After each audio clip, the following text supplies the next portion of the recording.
안녕하십니까. AP서치 임상원 대표입니다. 헤드헌터가 들려주는 채용 이야기. 오늘은 헤드헌터에게 업무를 의뢰하는 방법과 그 프로세스에 대해서 설명드려 보겠습니다. 헤드헌터에게 인재 추천을 의뢰하려면 이 4가지 순서를 이해하시면 좋습니다. 우선 믿을만한 서치펌이나 헤드헌터를 찾아서 한번 통화를 해보시면 헤드헌팅 진행 방법이나 수수료율 등의 조건에 대해서 설명 들어보실 수 있을 것입니다. 그 뒤 자세한 내용은 계약서를 한번 확인해 보시고 찾으시려는 포지션을 의뢰하시면 됩니다. 이제 뒤에서 각 단계별로 자세히 말씀드려 보도록 하겠습니다. 1단계, 경험이 있는 서치펌 또는 헤드헌터를 찾습니다. 헤드헌팅 문의나 의뢰를 위해서는 서치펌으로 문의하는 방법과 헤드헌터에게 직접 연락하는 방법이 있습니다. 서치펌으로 문의를 한다는 것은 서치펌 대표번호로 전화를 해보시는 방법도 있고, 서치펌 홈페이지에 들어가 보시면 이렇게 문의 또는 의뢰를 할 수 있도록 별도의 페이지가 있을 것입니다. 그 다음 헤드헌터에게 직접 연락해보는 것 중에 가장 대표적인 방법은 자코리아나 사람인 같은 채용 포털에서 헤드헌터가 올린 공고를 보고 연락을 하시는 겁니다. 예를 들어 자코리아에 들어가시면 헤드헌팅 채용 공고를 이렇게 별도로 보실 수가 있고요. 공고를 올린 헤드헌터들이 이 이름을 클릭을 하면 이 헤드헌터가 진행하고 있는 포지션들이 나열이 될 것입니다. 그 나열된 그 공고를 보면 이 헤드헌터가 어떤 분야를 전문으로 하고 있는지, 또 어떤 분야에 경험이 많은지, 우리가 찾고자 하는 분야에 경험이 좀 있는지 등을 파악하실 수가 있습니다. 그리고 이 헤드헌터 분이 올린 공고 안에는 이 헤드헌터 분의 연락처를 보실 수가 있는데요. 이 연락처로 전화를 하셔서 직접 문의하시거나 그 연락처가 이메일이라면 그 이메일을 보내시면 바로 답을 받아보실 수 있을 것입니다. 사실 이렇게 헤드헌터를 찾는 방법도 있지만 유능하고 우리 회사와 잘 맞을 좋은 헤드헌터를 찾는 방법은 더 구체적으로 설명을 드려야 하는데요. 이 좋은 헤드헌터를 찾는 방법은 중요한 내용이니까 다른 영상에서 더 깊게 다루어 보도록 하겠습니다. 2단계, 헤드헌터와 미팅. 최소한 통화는 꼭 해보셔야 합니다. 앞서 연락이 된 헤드헌터에게는 업무를 의뢰하시기 전에 몇 가지 확인해 보실 것들이 있는데요.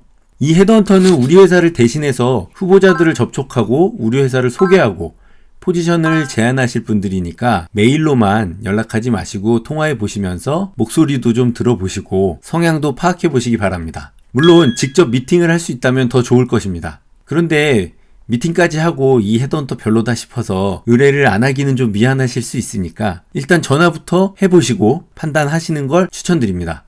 헤드헌터의 주요 역할이 인재를 찾는 것이라고 보실 수도 있겠지만 그에 못지않게 어려운 부분은 그 사람을, 후보자를 지원하게 만드는 것입니다. 따라서 후보자들에게 친절하게 우리 회사와 해당 포지션에 대해서 설명해 줄 수 있는 헤드헌터라면 믿고 맡기실 수 있을 것 같습니다. 3단계, 계약 및 협의사항 체크하기. 이제는 헤드헌팅 서비스를 이용할 때 발생하는 비용, 즉 수수료율에 대해서 확인해 보시기 바랍니다. 보통 서치펌의 수수료는 후불제로 최종 합격자의 1년치 확정급여, 기본 연봉의 20에서 25% 정도로 책정이 됩니다. 예를 들어 기본급이 5천만 원인 사람이 입사를 하게 된다면 여기에 20%를 적용을 한 1천만 원이 수수료가 됩니다. 이 수수료는 합격자가 입사할 때 지불하시는 것으로 후보자 추천받았다고 무조건 수수료를 지불해야 될 의무는 없습니다. 부동산 공인중개사하고 비슷하게 보시면 되는데요. 아무리 부동산에서 많은 집을 보여줘도 내가 계약 안 하면 돈 안 내도 되는 것과 마찬가지입니다. 즉 추천받은 후보자가 최종 합격자가 되더라도 입사를 안 하면 수수료는 지불하실 의무가 없고, 입사 후 3개월 안에 퇴사를 하게 되면 대체자를 무료로 추천받으시거나 퇴사자가 근무한 날짜만큼 비례하여 환불을 받을 수도 있습니다. 그리고 이런 수수료 체계나 환불 조건 등에 대해서 정확하게 파악하기 위해서 회사 소개서와 함께 계약서 초안을 달라고 요청을 하시기 바랍니다.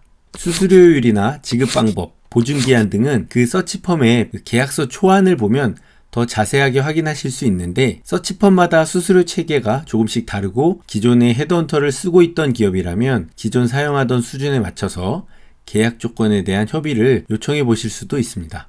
이제 계약 조건 등에 대한 검토나 협의를 마치셨다면 계약서에 대한 최종 컨펌을 하시고 날인 작업을 하시면 됩니다. 이 계약서는 직접 만나서 체결하셔도 되고 우편으로 하셔도 주고받으셔도 되고 스캔이나 전자서명 다 가능합니다. 그리고 한 가지 더, 계약서는 천천히 체결하는 방법도 있습니다. 의뢰부터 하고 뒤에 계약을 체결하는 것이죠. 아무래도 계약서를 먼저 체결하는 것이 양측을 위해서 더 좋은 방법이긴 하지만 계약서를 검토하는 데 시간이 오래 걸리거나 절차가 복잡한 회사들에서는 포지션의 긴급성 때문에 헤드헌터가 계약 체결 전에 먼저 업무에 착수해 주기를 바라는 기업들도 적지 않습니다. 따라서 수수료율 등 기본적인 계약 조건이 간단히 협의된다면 계약 체결 전에도 헤드헌터들이 바로 업무에 착수할 수 있다고 보시면 됩니다. 대기업이나 큰 외국계 기업은 절차를 중요하게 여기기 때문에 아무래도 계약서를 먼저 체결하는 편이고 그 외의 기업들은 조금은 더 유연한 편이라고 볼 수 있습니다.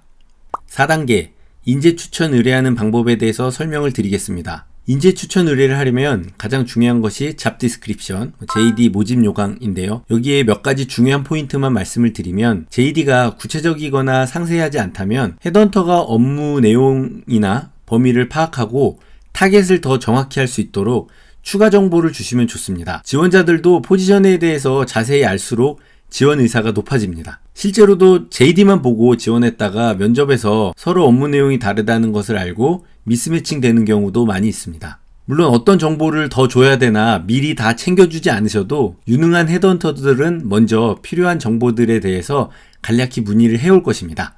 그리고 후보자는 생기는 대로 한 명씩이라도 받으시면 좋습니다. 언제까지 모아서 가져와라고 하시면 그 사이에 후보자가 몇 명이나 모일지 알 수가 없고 막상 마감일이 되어서 후보자가 한 명도 없다면 정말 당황스러우실 수도 있으실 겁니다. 또한 한두 명씩이라도 모아서 하이어링 매니저에게 전달하고 하이어링 매니저의 의견, 그 피드백을 다시 헤드헌터에게 전달해 주어서 그 피드백으로 더 정확한 서칭을 하게 하실 수도 있습니다.